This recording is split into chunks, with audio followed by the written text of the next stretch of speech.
Safe అనే ధీమాతో TTD మాజీ EO Dharmareddy కనిపిస్తున్నారా అంటే అవుననే మాట వినిపిస్తుంది. వైసీపీ ప్రభుత్వంలో టీటీడీ ఇన్ఛార్జ్ ఈవోగా వ్యవహరించారు ధర్మారెడ్డి. అప్పట్లో అన్నీ తానే అయ్యారు. కొండపైన ఈవో పెత్తనం మాత్రమే కొనసాగింది అనే మాట కంటే ఈవో హవా సాగిందనే మాట సరిగ్గా సరిపోతుంది.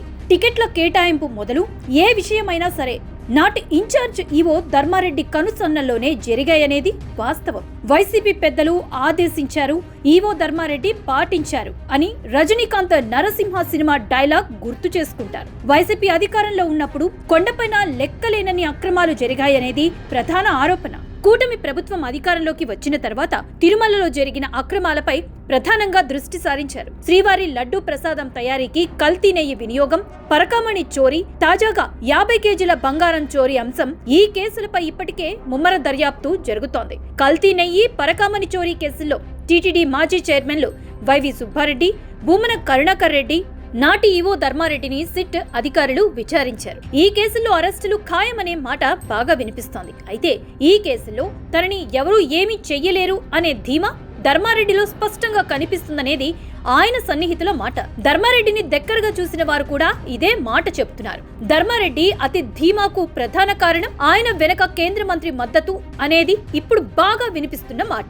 ఆ కేంద్ర మంత్రి చెప్పిన మాట ముఖ్యమంత్రి చంద్రబాబు వింటారని, ఆ విషయం ధర్మారెడ్డికి బాగా తెలుసనేది సన్నిహితుల మాట. అందుకే తనపై ఇన్ని ఆరోపణలు వచ్చినా సరే ఎలాంటి భయం లేకుండా అటువైపు నుంచి ధర్మారెడ్డి కథ నడుపుతున్నారనే మాట వినిపిస్తోంది.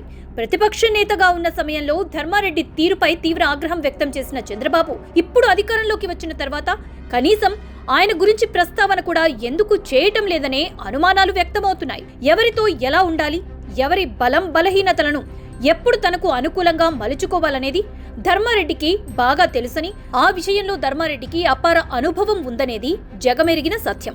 కల్తీ నెయ్యి కుంభకోణంలో ధర్మారెడ్డి పాత్ర పెద్దగా లేదని, అంతా పెద్దలు చెప్తేనే చేశారనే మాట ఇప్పుడు బాగా వినిపిస్తోంది. నిజానికి వైసీపీ పాలనలో ధర్మారెడ్డి తెర వెనుక సాగించిన వ్యవహారం బయటకు వచ్చే అవకాశం లేదు. ఇందుకు ప్రధాన కారణం ధర్మారెడ్డి అత్యంత తెలివి ఉన్న అధికారి. కేంద్ర హోంశాఖలో జాయింట్ సెక్రటరీగా అనేక సంవత్సరాలు పనిచేసిన అనుభవం ధర్మారెడ్డికి ఉంది. కేంద్రంలో కీలక స్థానంలో ఉన్న సమయంలో ప్రస్తుతం కేంద్ర హోంమంత్రి అమిత్ షాకు అత్యంత సన్నిహితంగా ధర్మారెడ్డి మెలిగారనేది ఢిల్లీలో చాలా మందికి తెలుసు. ఏపీలో 2014లో చంద్రబాబు ప్రభుత్వం అధికారంలో ఉన్న సమయంలో చంద్రబాబుకు వ్యతిరేకంగా జగన్మోహన్ రెడ్డికి అనుకూలంగా ధర్మారెడ్డి కేంద్రంలో పావులు కదిపారనే విమర్శలు అప్పట్లోనే వచ్చాయి.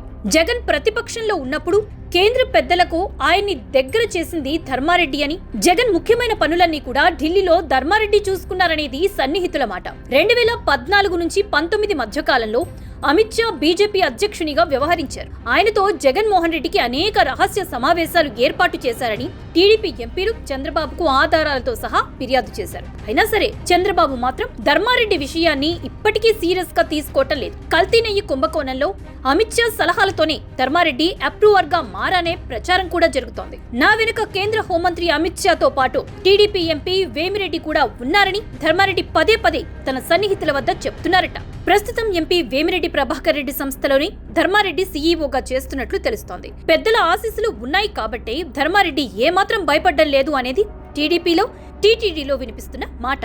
జగన్మోహన్ రెడ్డికి అత్యంత సన్నిహితంగా ఉండే ధర్మారెడ్డికి చంద్రబాబుపై పట్టలేనంత కోపం అనేది సన్నిహితుల మాట. అందుకే వైసీపీ పాలనలో టీటీడీ అదనపు ఈవోగా, ఇన్ఛార్జ్ ఈవోగా పనిచేసిన సమయంలో టీడీపీ నేతలకు ధర్మారెడ్డి చుక్కలు చూపించారట. తనపై కుట్రలు చేసిన వారిలో ధర్మారెడ్డి ఒకరని తెలిసినా కూడా చంద్రబాబు మాత్రం ఆయనపై ఎలాంటి చర్యలు తీసుకోకుండా ఉండటానికి కేంద్ర పెద్దలే కారణమంటున్నారు రాజకీయ విశ్లేషకులు.